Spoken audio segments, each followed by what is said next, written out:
Усім прывітанне, і сёння мы пагаворым пра Партугалію. У апошнія гады эта краіна стала адным з самых жаданых месцаў для эміграцыі для людзей са ўсяго свету. І гэта не дзіва. Адносна нізкі кошт жыцця, цёплы клімат, шыкоўная прырода і архітэктура, пляжы, культура, хуткі інтэрнэт, міграцыйная праграма на любы густ. Усё гэта робіць краіну вельмі прывабнай, асабліва для лічбавых качэўнікаў.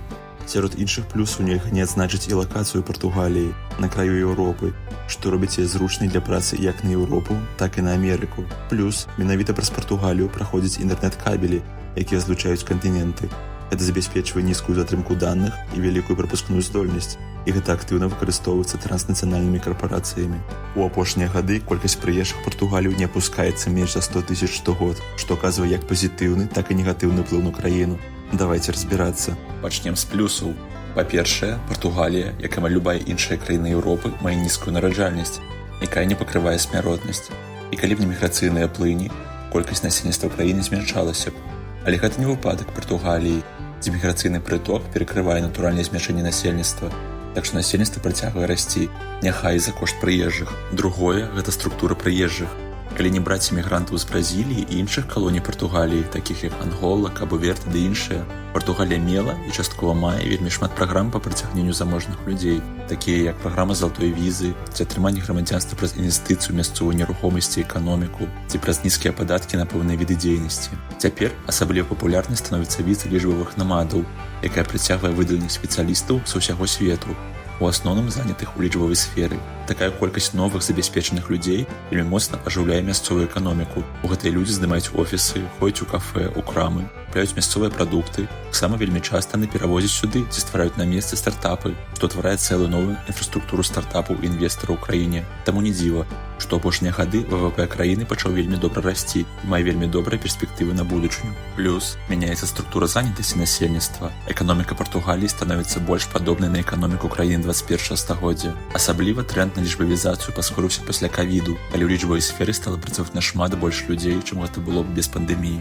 Цяпер пяройдзем да мінусаў. Калі раней Партугалію можна было назваць сапраўды краінай з невысокім коштам жыцця, то апошнія гады сітуацыя змянілася драматычна. Напрыклад, кошт жылля ў Лісабоне за апошнія 4 гады вырас на 50%. Можна азначыць, што гэта частка глобальнага тренду на павышэнне кошту жылля і высокай інфляцыі, аднак у Партугаліі той значны ўнёсак уносяць прыезджыя. Калі каротка, гэта можна апісаць словом геа-арбітраж. Гэта практыка, калі ты зарабляеш грошы ў юрысдыкцыі з больш высокімі доходамі, але жывеш і траціш у краіне з больш нізкім коштам жыцця. Гэта менавіта выпадак Партугаліі. Калі, напрыклад, лічбавыя качэўнікі працуюць на нямецкія, швейцарскія ці амерыканскія кампаніі, але жывуць у Партугаліі, дзе мясцовыя зарабляюць часам у разы менш. Натуральным чынам, такія прыезджыя спецыялісты могуць дазволіць сабе зняць даражэйшае жыллё нават на такім канкурэнтным рынку нерухомасці, як Лісабон ці Порту.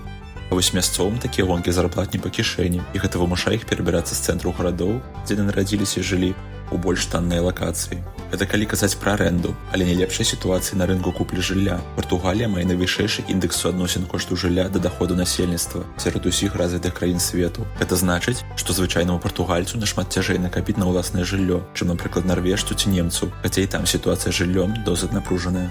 Да таго ж, трэба дадаць масавы турызм, які таксама з'ядае вялізную частку жылога фонда, дзякуючы такім сервісам, як Booking ці Airbnb. Гэта ўсё натуральна выклікае вялікае незадавальненне сярод мясцовых, што нават выражаецца ў масавых пратэстах. Яшчэ адзін негатыўны эфект, не бачачы перспектывы ў сваёй краіне, а таксама назіраючы неканкурэнтнасць мясцовых зарплат, Партугалія з'яўляецца досыць буйным донарам высокакласных спецыялістаў для іншых высокаразвітых эканомік. Асабліва актыўна партугальцы пераязджаюць у краіны Паўночнай Еўропы, Швейцарыю і Францыю. Раней таксама Вялікабрытанія была вельмі папулярным накірункам. Усе гэтыя выклікі прымушаюць партугальскія ўлады прымаць нейкія меры. З адной стороны, трэба дбаць пра рост эканомікі, а з іншай нельга не звяртаць увагу на пагаршэнне якасці жыцця мясцовых. Таму кіраўніцтва краіны спрабуе знайсці нейкі баланс паміж гэтымі двума задачамі. Напрыклад, сярод апошніх крокаў гэта спыненне выдачы ВНЖ па залатой візе, таксама спыненне асаблівага падатковага рэжыму для прыезджых. Эту праграму яшчэ называюць NHR. Віза лічбавага качэўніка пакуль застаецца, але таксама не выключана, што гэта пытанне часу, калі правілы атрымання будуць пастрожаныя. Такая вось цікавая сітуацыя складваецца ў Партугаліі, дзе эміграцыя і эканамічны рост маюць свой зваротны бок. Пішыце ў каментарах, што вы думаеце на гэты конт, якія б меры прынялі вы на месцы кіраўніцтва краіны. Таксама не забывайце падпісвацца і да сустрэчы ў новых відэа.